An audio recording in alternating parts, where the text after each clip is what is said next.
Muitas pessoas na internet querem te ensinar a ser homem. Por incrível que pareça, muitas pessoas estão ganhando muito dinheiro tentando utilizar essa fragilidade dos homens e tentar impor a eles um modelo de homem que muitas vezes não existe.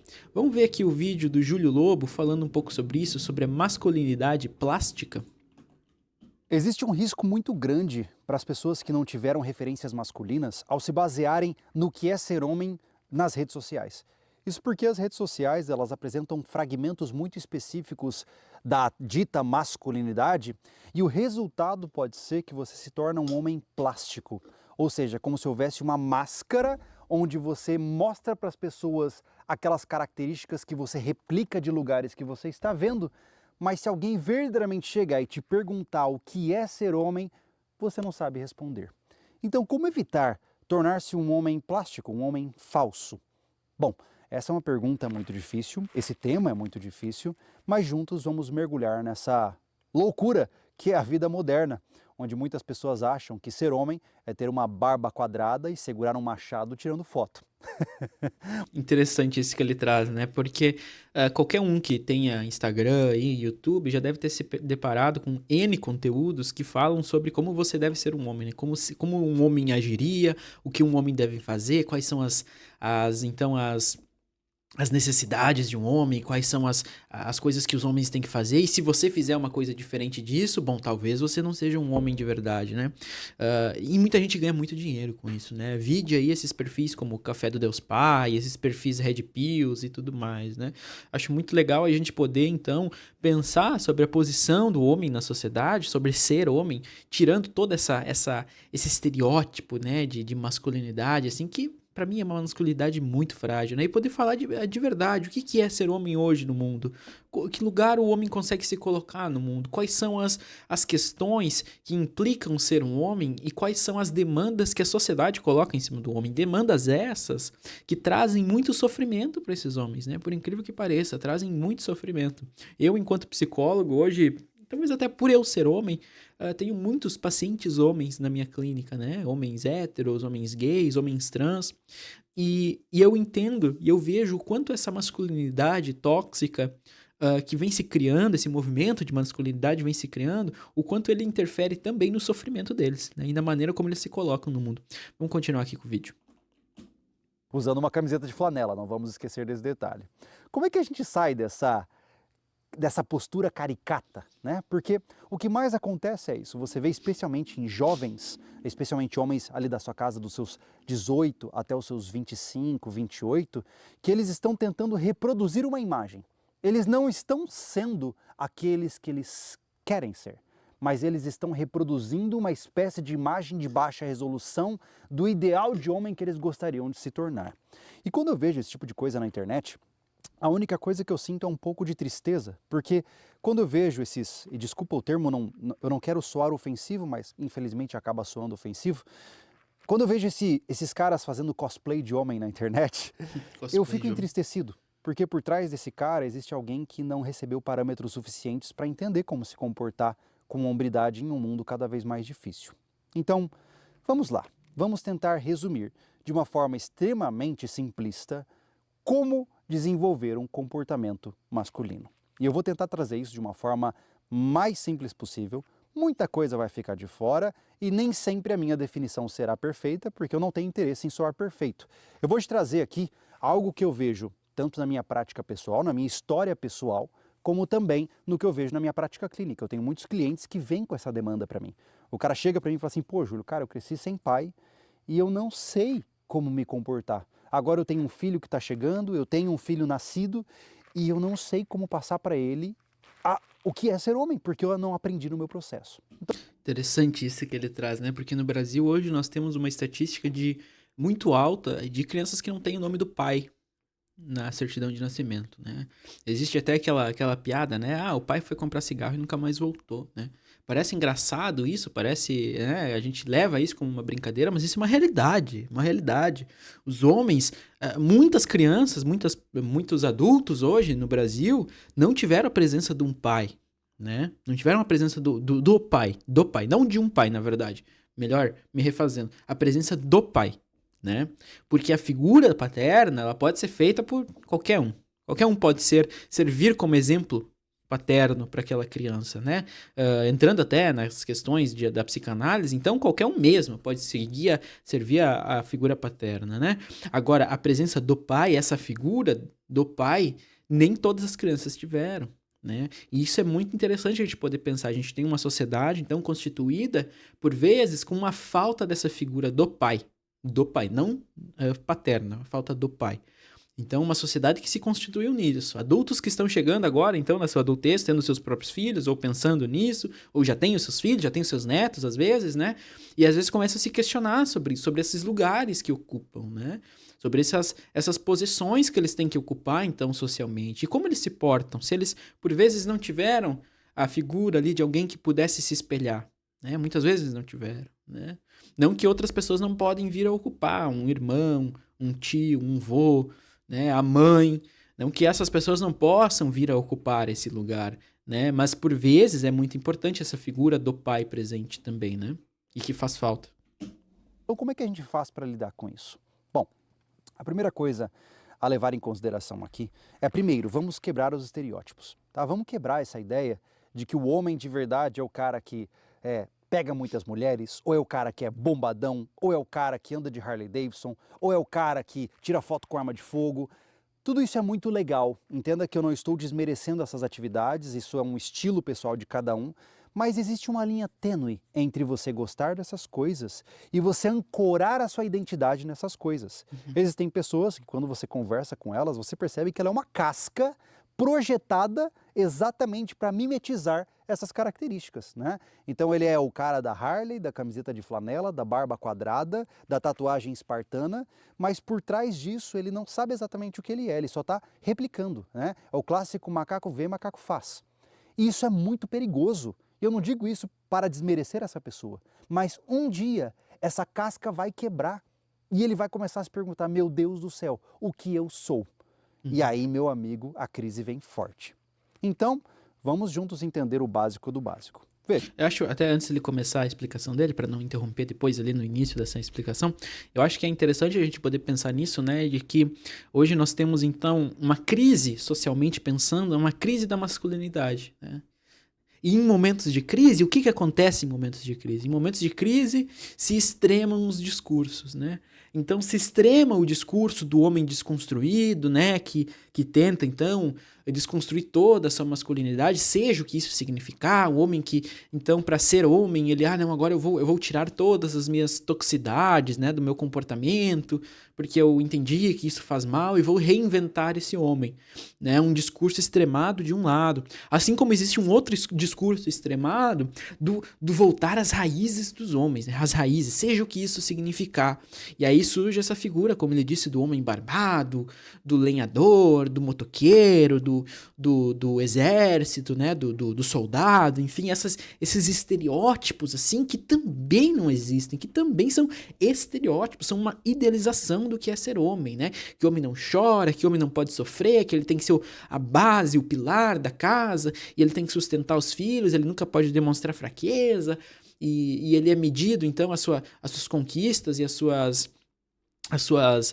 vamos dizer assim, as partes boas da sua vida são medidas por quanto dinheiro ele tem, quantas mulheres ele fica, pela capacidade de enfrentar os perigos, enfim, todas essas questões.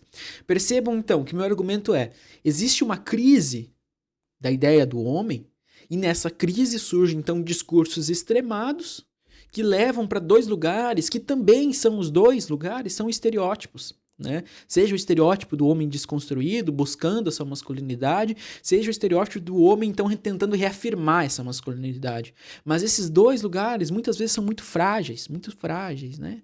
Muito frágeis. Não que um esteja mais certo que o outro, nem vou entrar nesse critério, nesse debate aqui. Mas, assim, existe, perspectivamente, a gente olhando para esses movimentos, é incisivo o quanto parece uma fragilidade da concepção do homem e da sua posição. Então existe um movimento hoje de nós, homens, e eu também me coloco nessa situação, de poder então buscar esse lugar. E eu acho isso legítimo.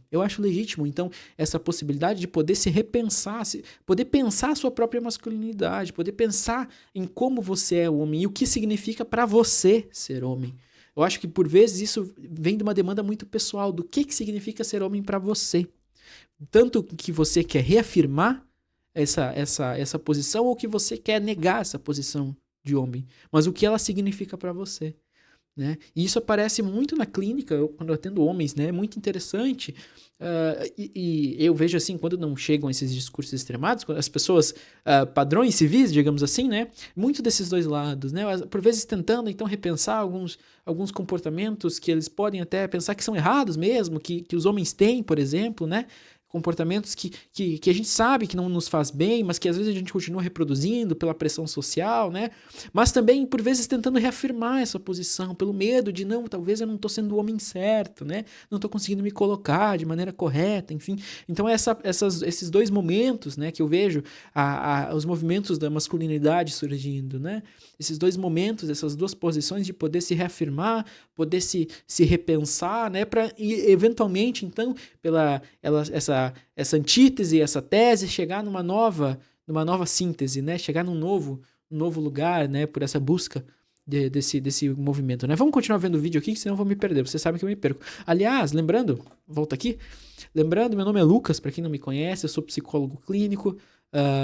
Trabalho hoje, então, com psicologia, eu sou psicanalista também. Se você tem gostado do vídeo aqui, tem gostado do canal, considere se inscrever, deixar um like e deixa aqui nos comentários como é que você lida com a sua própria masculinidade, se você for homem. E se você não for homem, como é que você lida, então, com a masculinidade dos outros, né? Lembrando também que se eventualmente você estiver precisando iniciar um processo terapêutico, eu deixei o link do meu site aqui na descrição do vídeo, que você pode saber um pouco mais. Vamos continuar aqui, chega de enrolação. Para um homem, uma das coisas mais importantes é a virilidade. E a virilidade, ela se manifesta tanto da forma prática, né, da capacidade de potência sexual, mas no mundo moderno ela se manifesta também com potência de atuação. Para um homem, é muito importante que ele seja potente. Seja potente em seu trabalho, seja potente com seu corpo, ele precisa sentir que ele é capaz. Um homem que não tem potência se sente vulnerável, se sente frágil e começa a se esconder atrás de subterfúgios para mostrar que ele é forte, quando na verdade ele sabe que não é. Então, como transformar você em um homem potente? Bom, a gente começa pelo básico. Lembre-se que eu dou sempre um exemplo interessante para os meus clientes, né? Algumas vezes, por exemplo, um cliente meu tem insegurança, né? O cara, pô, Júlio, eu me sinto muito inseguro de fazer X coisa ou Y coisa, para mim é muito difícil, eu sei lá, sair para correr, eu me preocupo com o que as pessoas vão pensar de mim.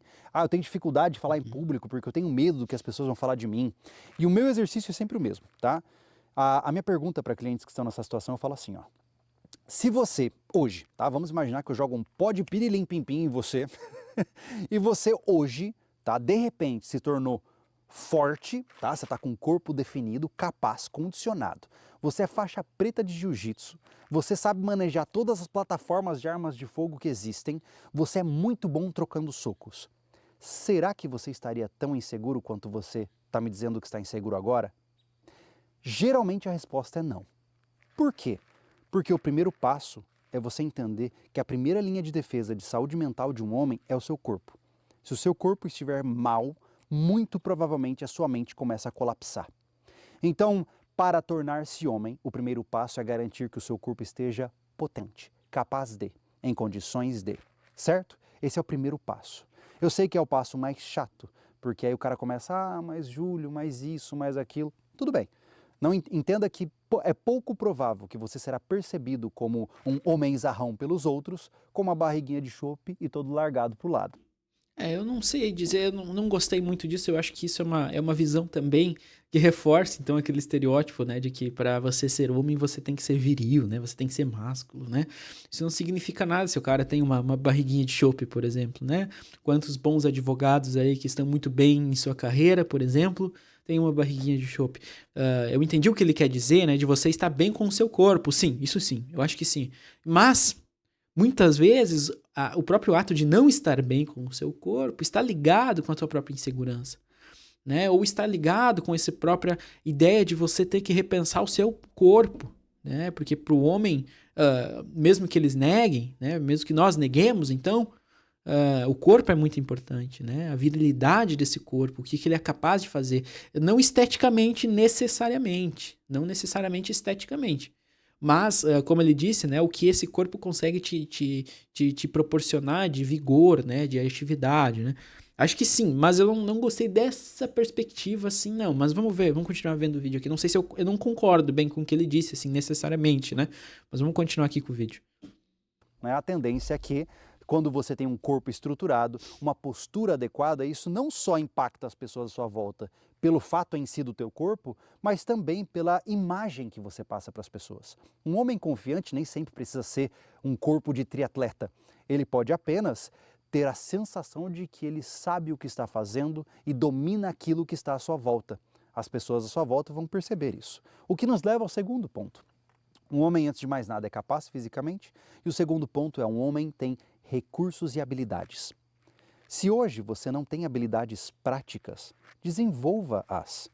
E entenda que a maior parte das pessoas fica pensando em atividades profissionais. Ah não, eu preciso saber trabalhar, etc. Isso é muito legal.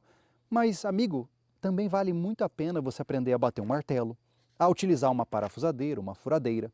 Talvez valha a pena você aprender a fazer reparos básicos na sua casa. Ouso dizer, tá, que você vai ficar mais orgulhoso por você ter trocado a resistência do seu chuveiro do que porque você ter feito um projeto complicado na empresa que você trabalha. Então, por quê? Porque por mais que o mundo evolua em termos de abstrações, nós somos caras práticos. E quando você faz um treco e aquele treco está na tua frente, você se sente melhor porque você fez o treco. Então, se você, por exemplo, recentemente não, faz alguns anos, eu fiz os criados mudos que ficam ao lado da minha cama. Tá lá até hoje do lado da minha cama. Toda vez que eu chego no quarto para deitar na minha cama, eu olho para o criado mudo e penso, você ainda está aí, e fui eu que fiz. E isso me dá uma sensação do quê? Pô, cara, eu sou potente. Eu fiz um criado mudo.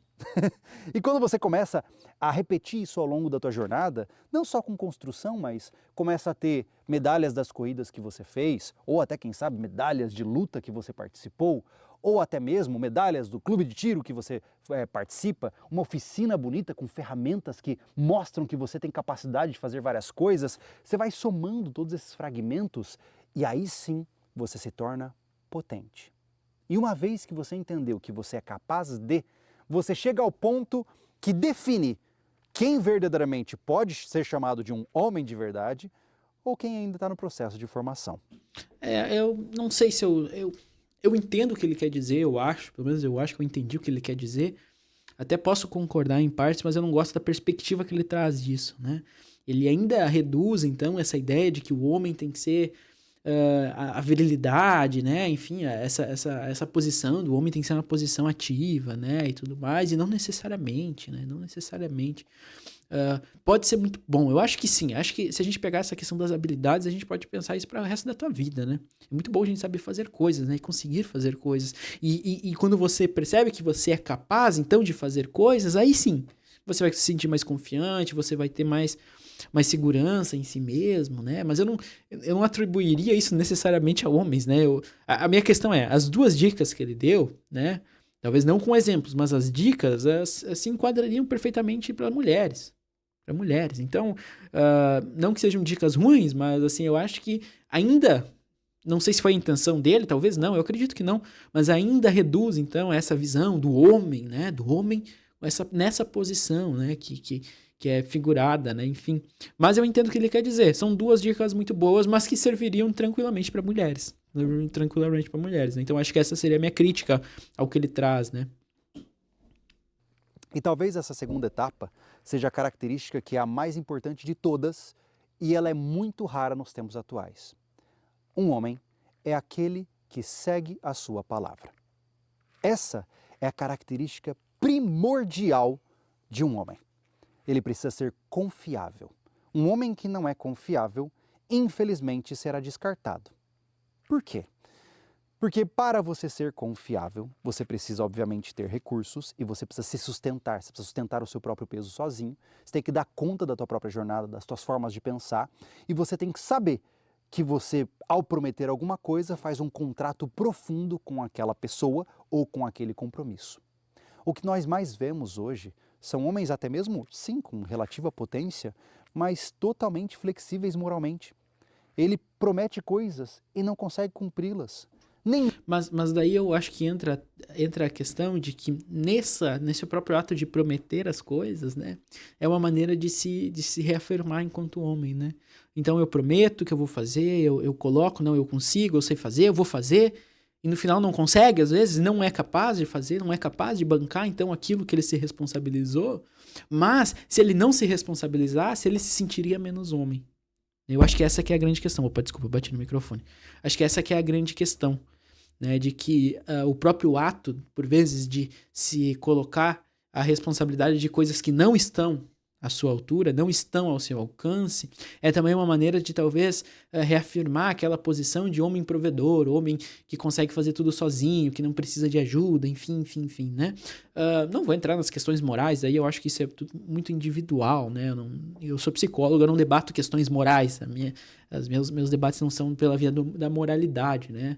Isso é uma questão individual de cada um, e aí cada um vai construir a sua maneira, né? É óbvio que pessoas que mentem, que não vão até o final com essa palavra, tendem a ter dificuldades nos seus relacionamentos, né? Pessoas que traem, pessoas, enfim, né? Mas isso aí fica no campo de cada um, né? Eu não vou ser eu que vou debater moralmente isso, né? Não é a minha perspectiva de debate, né? Eu acho que é importante eu deixar claro, né? É a opinião dele, daí eu não vou contrariar porque é uma opinião pessoal, né? mesmo para si mesmo. Algumas vezes ele não consegue seguir planejamentos para si. Amigo, se você não consegue prometer para si mesmo que, sei lá, você vai acordar todo dia 6 da manhã e aí você fala, ai, é difícil. Desculpa, cara, mas você vai fracassar na sua trajetória. Um homem é aquele que segue seus compromissos, cumpre suas palavras e é confiável. Melhor do que isso, em português nós não temos uma palavra aproximada para isso, mas é dependable. Ele é aquele cara que quando for necessário, você sabe que ele vai estar lá. Sabe aquela pessoa que se você ligar a qualquer momento, ela vai te atender e vai resolver o seu problema? Seja assim. Uma figura de um pai, quem sabe, né? Aí os homens vão ficar procurando a figura dos seus pais ou tentar ser pais para outras pessoas. Bom, não sei se eu concordo bem nisso, mas eu acho que eu entendi o que ele quis dizer, né? Eu acho que é o suficiente aqui do vídeo, deu pra gente debater coisas bem interessantes, né? Tudo bem, é a opinião do colega, né? A gente não precisa concordar em tudo, né?